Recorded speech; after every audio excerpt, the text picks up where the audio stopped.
சென்னையில் ஆபரண தங்கம் விலை ஒரே நாளில் 2160 உயர்ந்தது.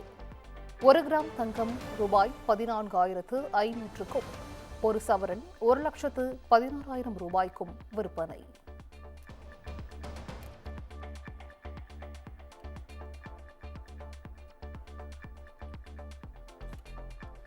தங்கத்தை தொடர்ந்து வெள்ளியின் விலையும் கிலோவிற்கு 10,000 உயர்ந்தது. வெள்ளி 1 கிராம் 270 1 கிலோ 2,70,000 விற்பனை.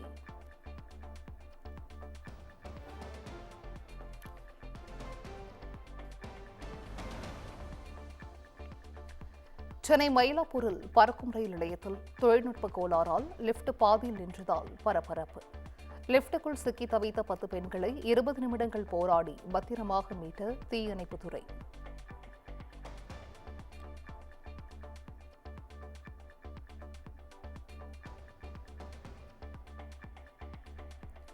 உலக புகழ்பெற்ற நாகூர் தர்காவில் இஸ்லாமியர்கள் சிறப்பு தொழுகை. ஏராளமானோர் பங்கேற்று முதல் நாள் ரமலான் விரதத்தை துவங்கினர்.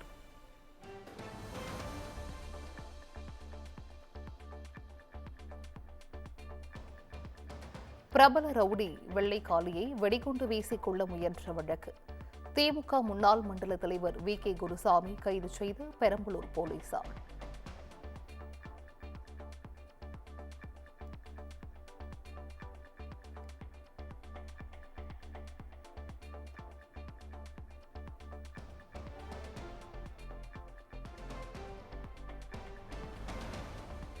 வேலூர் அகரம்சேரியில் 23ஆம் தேதி விஜய் பங்கேற்கும் மக்கள் சந்திப்பு நிகழ்ச்சி. 33 ஏக்கர் நிலத்தில் யாக பூஜையுடன் பந்தல் கால் நடும் நிகழ்ச்சி நடைபெற்றது.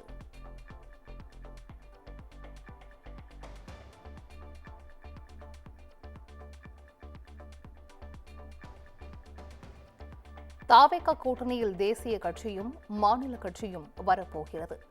தாவேகா நிர்வாகி நாஞ்சில் சம்பத் சூசக தகவல்.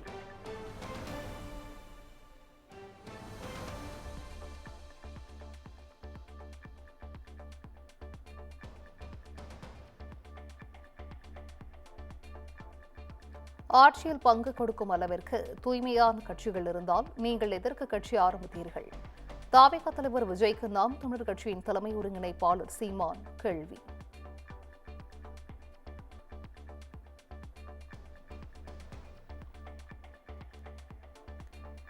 சென்னையில் உள்ள தோமுச அலுவலகத்தில் பதவியேற்ற புதிய நிர்வாகிகள் மீது இடைக்கால நிர்வாகிகள் கற்களை வீசி தாக்குதல்.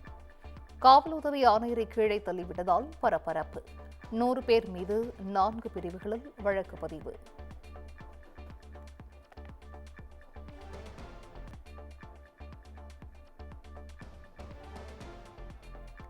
கச்சத்தீவு அருகே மீன் பிடித்துக் கொண்டிருந்த ராமேஸ்வரம் மண்டப மீனவர்கள் 22 பேர் கைது. எல்லை தாண்டி மீன் பிடித்ததாக கூறி 4 படகுகளுடன் மீனவர்களை சிறைப்பிடித்தது இலங்கை கடற்படை.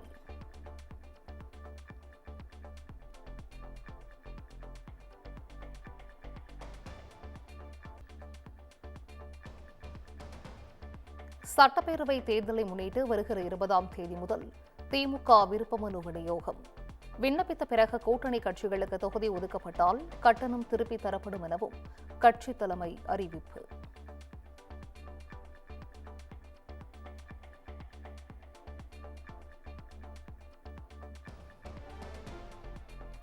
தஞ்சை பள்ளி மாணவி தற்கொலை விவகாரத்தில் மத நல்லிணக்கத்தை சீர்குலைக்கிறார் அண்ணாமலை. அவர் மீது காவல்துறை வழக்கு பதிவு செய்து விசாரணை நடத்த வேண்டும் எனவும் செல்வ பெருந்தகை வலியுறுத்தல்.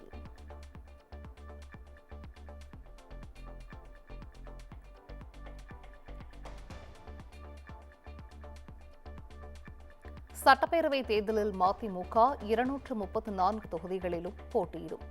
செய்தியாளர்கள் கேள்விக்கு பதிலளித்த வைகோவால் சிரிப்பலை.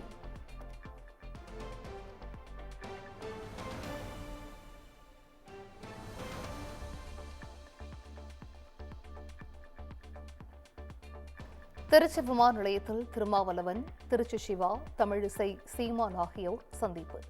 செல்ஃபி எடுத்துக் கொண்டதை எக்ஸ் தளத்தில் பதிவேற்றம் செய்து முறவளிக்கும் முரண்கள் என திருமாவளவன் பதிவு.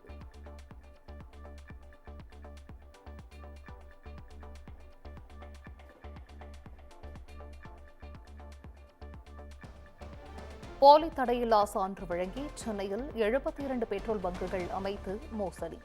சிபிஐ விசாரணை நடத்த சென்னை உயர்நீதிமன்றம் உத்தரவு.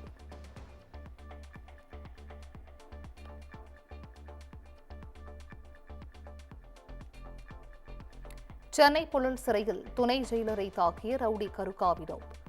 சோதனை செய்ய விடாமல் தடுத்து போலீசாருடன் வாக்குவாதத்தில் ஈடுபட்டு ரகளை.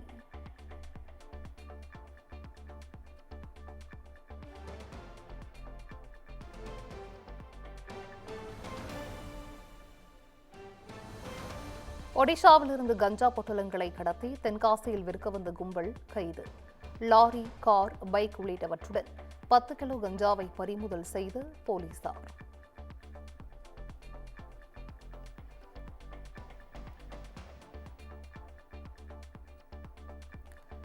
சென்னை சூளைமேடு பகுதியில் கத்தியுடன் சுற்றித் திரிந்த ரவுடிகள் கைது. பிடிப்பட்ட இருவரிடம் நடத்திய சோதனையில் பட்டா கத்தி பறிமுதல்.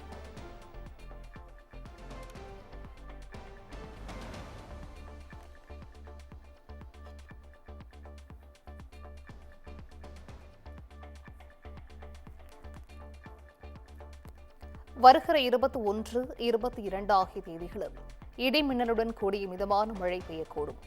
சென்னை வானிலை ஆய்வு மையம் கணிப்பு.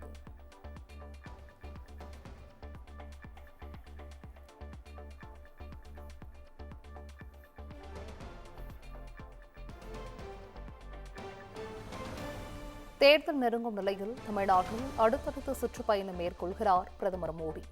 மார்ச் 1ஆம் தேதி மதுரையிலும், 6ஆம் தேதி வேலூரிலும், 11ஆம் தேதி திருச்சி மற்றும் தஞ்சையிலும் பரப்புரை.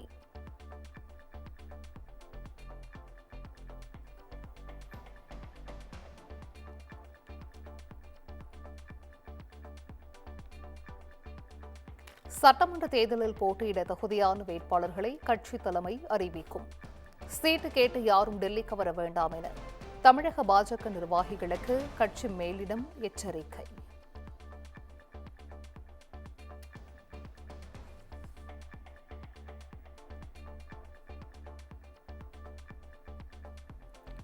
$50 கோடி அரசு நிலங்கள் வெறும் 2 கோடி ரூபாய்க்கு காங்கிரஸ் கட்சியின் அறக்கட்டளைக்கு விற்பனை.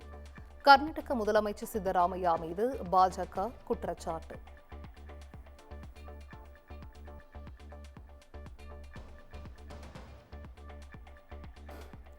நாட்டில் உள்ள நக்சல்கள் மார்ச் 31ஆம் தேதிக்குள் அழிக்கப்படுவர்.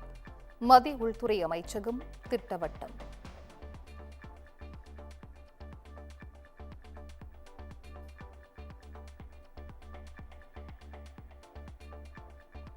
நடப்பாண்டில் G7 நாடுகளின் கூட்டமைப்பு உச்சி மாநாட்டை பிரான்ஸ் தலைமையேற்று நடத்துகிறது. G7 மாநாட்டில் பங்கேற்குமாறு பிரதமர் மோடிக்கு பிரான்ஸ் அதிபர் இமானுவேல் மேக்ரான் அழைப்பு.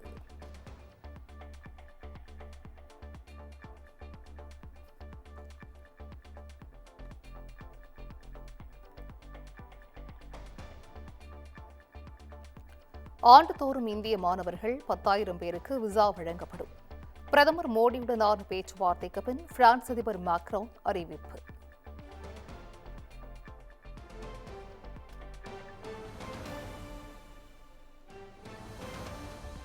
ரஷ்யாவின் நிபந்தனைகளை ஏற்றுக்கொண்டு அமைதி ஒப்பந்தத்தில் கையெழுத்திட அழுத்தம் கொடுக்கிறார். அமெரிக்க அதிபர் டிரம்ப் மீது உக்ரைன் அதிபர் ஜெலன்ஸ்கி குற்றச்சாட்டு.